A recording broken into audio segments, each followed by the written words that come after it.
أعلن أحد الملوك في أرجاء مملكته: إذا تمكن أحد أن يخترق كذبة أقول له هذا كذب فسأعطيه نصف مملكتي. فجاء إليه راع وقال له: أطال الله في عمر ملكنا، كان عند أبي عصا طويلة يمدها إلى السماء ويحرك بها النجوم. فقال الملك: يا له من شيء غريب، لكنه يحدث. وجدي كان لديه غليون يشعله من الشمس مباشرة، وذهب الراعي دون أن ينال شيئا.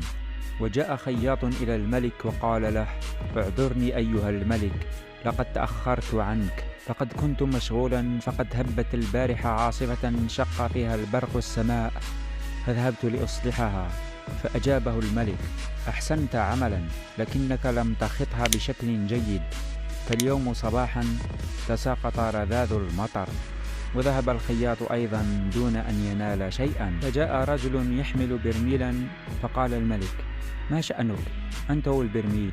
فأجاب: جئت أسترد برميل الذهب الذي أقرضتك إياه. فصاح الملك: فأنا مدين لك ببرميل من الذهب؟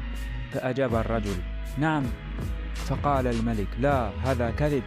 فقال الرجل: إن كان هذا كذبا فأعطيني نصف مملكتك. وبفضل ذكاء هذا الرجل استطاع أن يتغلب على الملك. إذا أعجبتك هذه القصة الطريفة فلا تنسى لايك والاشتراك في القناة وتفعيل زر الجرس. لا إله إلا أنت سبحانك إني كنت من الظالمين. وأشهد أن لا إله إلا الله، وأشهد أن محمدا رسول الله صلى الله عليه وسلم.